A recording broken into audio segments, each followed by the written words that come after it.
From the great halls of their house, there are assembled three who hope to one day be the world's greatest driving heroes. Created from the cosmic legends of the universe comes our team captain, the Vision, Bill Fisher. Their soon-to-be Wonder Woman, Vicky Fisher. Our Captain Marvel and head flight trainee, Jennifer Skripchuk. And our Batman, the master of tools, gadgets, and all things mechanical, our mild-mannered soon-to-be billionaire, Alan Danvers. Their mission, to fight injustice, share what is right and wrong, to get you out of your house and come out racing with them, and serve all mankind. They are the Garage Heroes in Training Team.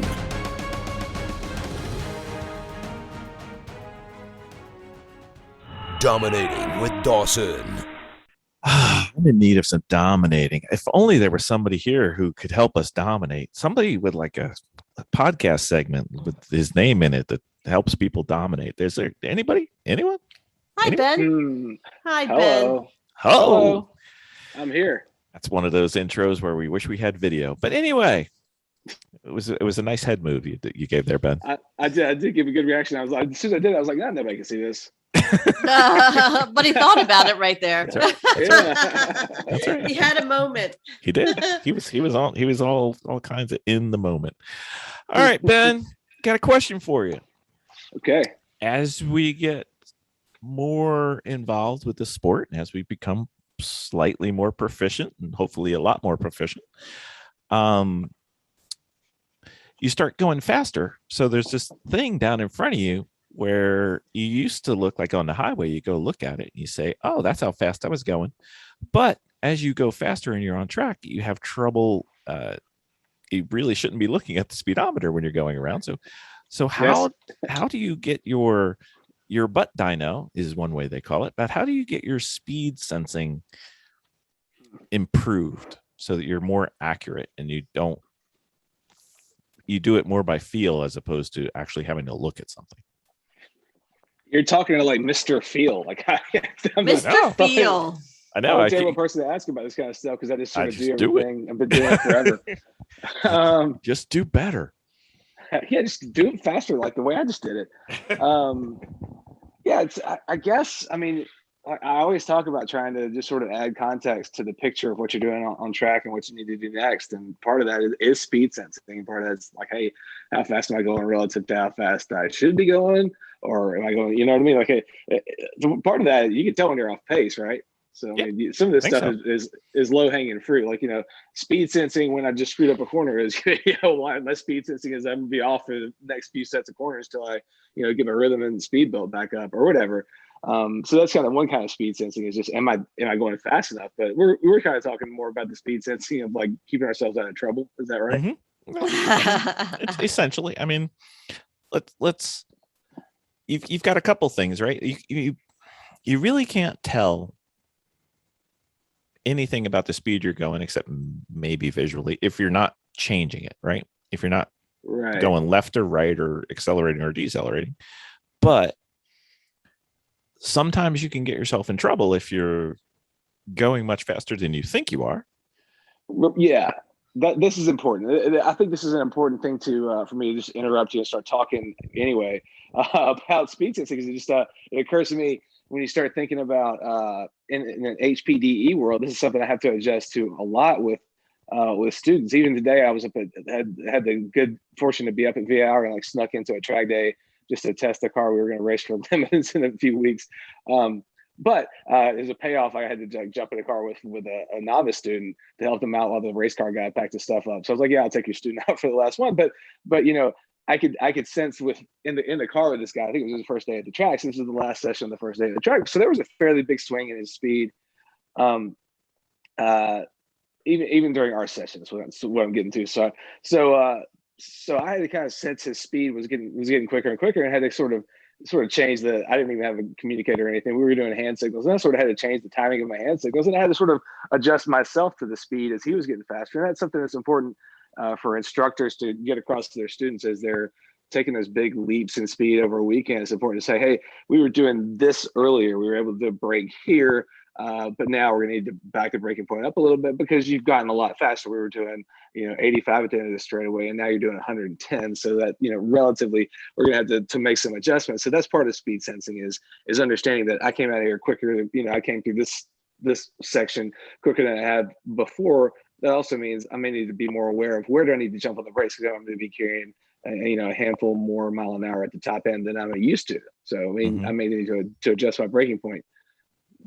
I have more to say about how I do it from there, but would you guys like to kind of talk about that and relate how you do it here? No, I'm good. No, just kidding. I was like, wait a minute. I know. I don't know why I have to talk on a podcast. Anyway, Miss Vicky, what about you? How is your speed sensing? How do you think you're progressing? Well, I was doing fine. Are you talking about just the feel of the? Yeah, you sense your sensation of speed and your control of your speed. Yeah, I would think I was doing really fine until this last trip out. Honestly, what happened? What happened? Well, I had my car tweaked, so I had the turbo tweaked a little bit. So yeah. I went up. Yeah, I went up and I had it done. So it just you had to detune it. You had to take some power out of it. Is that what happened? I don't know what they did to it, but it just felt different. It's like first gear was fine, then second gear just took off like a torpedo. Yeah, it sounds like you definitely had to like tune it down a little bit for you, right? Not make go crazy with it. No, but I'm joking. It sounds like maybe you did some stuff. You maybe like why you get your turbo all hot up? Yeah, I don't know. Well, I love sounds it. Like it actually went faster. Yeah, so I was joking. I'm sure she did get it detuned. I'm sure she's out there getting it hopped up, hot rod Vicky over there. Well, the thing they did adjust it. They did some adjustment to it, and it was wonky originally. So they had to redo some stuff, and it was basically a street tune. But it felt like I was riding like a grenade because none of that stuff's been done. So no, seriously, because. I don't think people know what riding a grenade feels like, but So it felt like a grenade under the hood in a sense that before, because for the amount of time that I had this turbo, I really wasn't sure what I had. And the more I started understanding mechanics, the more I really needed to look at this car and figure out what was under the hood. And then because I didn't understand the tuning, that I went and had it tuned. And they did see some weird stuff in it. It was very sporadic before.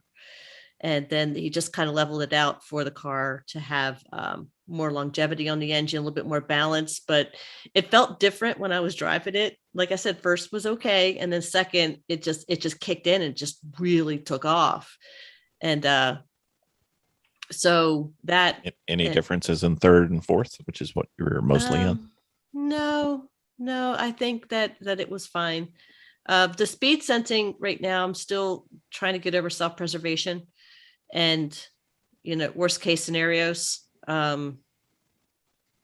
is not, I'm really not concerned about worst case scenarios so much in a sense that the tracks that I'm driving don't have walls really. So, yeah, you gotta absorb you have to absorb some of my thieving skills. That's where I pick up half the stuff where I get faster on track. Because if I just see somebody else doing it, like you got to start trusting what you see other people getting away with. Because I'm sure as you're doing this, you're getting past a little bit. Yeah, yeah, and that was great. If I could keep up with the cars that were in my level 3, I just really couldn't. Yeah. So, yeah. I'm trying to steal stuff off of people like, oh, if I saw them get away with it, I've got the confidence. I know I can do that. If that guy did it, I know I can do it. You know what I mean? You probably spent some time walking around the paddock looking at what the other folks in your group are driving. And you're like, oh, I'm driving better tires than this person, whatever it is. Like always be building context, and you have to trust it. When you see somebody else do something, it's not that they're superhuman or their car is unnatural. It's just, hey, that's something you can likely get away with yourself. Mm-hmm. So you have to kind of you got to expand your circle of trust to people you see getting away with stuff on track too. Yeah, and I do that when I'm on the track with the endurance racing. It's just that sometimes there's way more powerful cars that I feel that are out there that are taken out to the track at Sometimes I do. Yeah, I guess it's a little bit of a concern. Like most of my DE time, I was a guy in a Miata. I would be shocked if I was putting like 110 to the wheels, and Right. and mostly out there with like these big power, like Shelby Mustang Cobra Club is the group I've instructed with the most, and that is by nature a bunch of guys and ground pounders who are shooting by at 160, and like eventually I got used to it. But I guess I can understand that are you worried about a big speed differential, and you just sort of feel like we're always having to yield and give way to those people, and then also drive? No, Is I'm that what's going fine. on? No, I'm fine with that. Like, I don't have a problem with that kind of driving. I know that these cars are way more powerful than me, and I just see them coming up behind me, and like I'm like half a track away, and as soon as they come into the vision, I've already got my point by on them, so they don't really have to slow down. Right. And I don't have to either, really. But no, I would say that it's hard for me to keep up with them so I can see what they're doing, because by that time on the Yeah. straightaway they're already gone. So if I Right. can see what their turn in is, then I do that. But during the like the Gotcha. endurance I understand. racing, yeah, during the endurance racing, I definitely do that for sure. I find the good racers and I just watch how they do it. Yeah. But my So, speed sensing is okay. I mean, I feel it. so the fast cars that you're referring to, Yes. do you remember what kind of cars they were? Oh, they're like Mustangs, Corvettes. They had some souped up Hondas that were out there. I mean, Okay. they kicked in. These were cars that were actually not just built for the track. I think some of them were actually built for like AER, you know. Okay. So the Mustang. Let's think about this. Ben, what do you think? Cornering speed on a Mustang isn't going to be terribly different than the Miata. Mm-mm. I would be expecting myself to be gaining time. Like today, I was out there with the Mustang people on track, and I was driving, cars that had way less power, but I was always, running back up to people. Or if a car was getting near enough to kind of get a point by, a couple times a car got close enough where I had my arm out the window for a point by, but they didn't even get to me by the time I was braking. And I would kind of it would take them a whole lap to kind of get enough steam up to pass me, because, this is also, I was out there with DE students and not a bunch of racers, but, their cars had a lot of power, but I was easily making up time in the corners and walking away from them. And that would be my expectation in your car. I would expect to be as quick as those folks in the corner and just losing out to them on the straightaways. Quick or quicker. Yeah. Does that make sense to you, Vic? Yeah. And I would catch up to a lot of them. But sometimes when these cars are really fast. So, and I think a part of it is just courage. I still think it just boils down to courage. That's okay. That's totally okay. Ooching up to it. Okay. So if we're talking about speed sensation and being able to understand how fast you're going and how fast it's important to realize that it's not just what you feel in your butt, right? Right. You've got other indicators. What would they be? Visual. Mm-hmm. The feel of the car itself. On the control aspect of it. Let me see what the other people are doing. What does the other people doing something have to do with your speed? Well, yeah. Okay. Yeah. I was just making sure. Yeah. What about noise? Yeah, I mean, with the tires, absolutely. Tires, engine. Yeah. Gear. Yes. I mean, to me, that's one of the big advantages of driving a car with a stick shift as opposed to an automatic is I know what gear I'm in. I know what noise the engine's making. I kind of know how fast I'm going. Mm-hmm. In the gears that matter. Right. Right. Yep. So that's one thing that you could take into account. But if you're not listening to them, or if you're not consciously at some point in your life, if you're not conscious of these inputs, you won't know how fast you're going or how you could use them. Like in most cars, I know red line in this gear is this fast. Mm-hmm. And just kind of work backwards. So I guess there's other things you can do besides feeling like in your butt how fast the car is going. So am I missing anything, Mr. Dawson? Yeah, I was going to circle back to kind of how I keep up with that mostly. And for me, even since my days in karting, tracking where I am, my relative speed versus where I am on the course has just always been based on RPM. And sometimes RPM by sound, right? Not by tach. not necessarily. Sometimes by sound, if you're hitting the chip or something like that, you know exactly where you are. But usually I'm watching the tach because I'll have a reference point coming out of a corner where I like this is the place where I want to know how many RPM I'm carrying out of this corner. So I always kind of look at it at the same time and place coming out of the corner. And, if I'm used to coming out at 4,200 RPM on a good lap, working my way up out of a corner, and I roll out and I'm like I'm under 4,000 RPM. I'm like, I bought something. My relative speed is not that good. Or in another case, if you're not used to having to shift to fifth gear, but you came out of the corner so well one time that you're like, oh gosh, I'm about to hit the chip in fourth. I need to shift to fifth. What does this mean for my braking? What does this mean about my relative speed? So, on a macro level, you might be tracking about what gear you're in, but on a more micro lap by lap level, I am always paying attention to where my RPMs are. Usually exiting a corner, not entering, but kind of how I'm coming out of a corner. But if you're trying to, I guess also if you're trying to figure it out on the way in, if you're hitting more RPM than you usually are by the time you're braking, you're probably going faster. But yeah, that's my main way to track relative speed is by RPM, and I'm usually mostly concerned about my speed coming out of a corner. That's the speed I'm most interested in tracking at this point in my driving. I'm not too worried about how I'm doing coming in. Do you do any of that, Miss Vicky? I'm not sure. That's a no.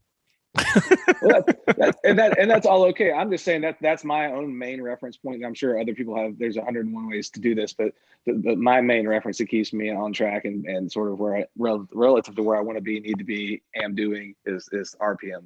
Usually leaving the corner. See, I don't do it leaving the corner. I do it shift points. Like I know if I leave a corner, right? That's another good one. Yeah. I know I'm usually grabbing this gear here, right? Yeah, if I'm going to fifth, coming out of the bowl at Lightning, because it's the last place we were at, coming out of the bowl at Lightning. If I did it well and if I did it right, I should easily be at fifth by the start finish line. Usually there's a spot, I know exactly where it is, but it's hard to describe it. Audio podcast. Shift point waymarks are another really good way to kind of just keep track of how I'm doing. So that's a great point, Bill. That's kind of my fallback if I'm not easily able to kind of keep my eye on the RPM. I just kind of if I haven't shifted to fourth here, I screwed something up, or vice versa. If you're getting there a little early, you're like, oh, I'm doing great. Yeah. So I just understood the RPMs when I was getting my car tuned, because when we were driving around, he really had me focusing on the RPMs because he was trying to set the car. And I really never looked at that before. I mean, I definitely looked at it shifting and by noise, but I never really looked down at the gauge and say, oh, wait a minute, where am I at? So that is a new thing for me. And then this last race, I did actually focus a little bit more on it. Yes. How do you know where to shift if you don't take care of the RPMs? I don't look at the RPMs. I just know when to shift. By what? By sound and feel. Okay. But I've never actually looked at my tachometer on that. Next time we go to an HBD and we have the red Miata, I'd like you to take that out. Okay. It's got we have the ability to monitor your throttle and your RPM, and I'll be able to tell if how close you are shifting. Because if you're shifting, gap in RPMs is like 100, that's no big deal. But if it's like 500, that could be a problem. What do you think, Ben? Are we talking about the speed of the shifts? Yeah, no, the like if you're, let's just say red line is 6,500, right, whatever, you want to be shifting at 63, 64. You don't want to be shifting at 57 one time and 65 one time, and Yeah, your shift point should be consistent, but a caveat to that is often in my experience, running way up toward the red line may not do you any good. A trip to the dyno isn't what I'm always talking about doing because I've never been, but I know that some cars, their power kind of peters out up close to the red line. So you want to know where your car's making the best power and shift around there. So even if your car will do 7,500, the best place to shift might be 6,200 for whatever power it's making. So you kind of want to base it on that. Knowing what RPM you're running and where you're shifting based on being able to at least glance at the gauge once in a while is going to be key to where you're headed next. So that's something to start tuning in on, I would say. Yep. All right. All right. Sounds like we got some works to do. Got some working to do. I mean, you need to understand it. You need to understand your relative speed, though, for sure, and what it means to you right that moment. Yeah. So figure out some context clues, whether they're visual things when I'm shifting gears while I'm passing that pole, where I'm used to shifting gears, or whatever works for you. There's a million ways to do it, but I think you're right. This is a good thing to talk about. It's a good thing to sort of methodize in your own driving and figure out what's working for you, because if you don't, it could be pretty bad. You could be slow. You could be in the wall. Wall is bad. Slow is bad. Yeah. We had the reason this one came up as a question was at the last HPD we were at. I was instructing, and long straightaway into a 90-degree right-hand turn, no big deal. But we ended up getting a point by kind of mid straightaway, and by the time we passed, because we were in a Miata, we were pretty much towards the end of the straightaway, almost at the brake markers.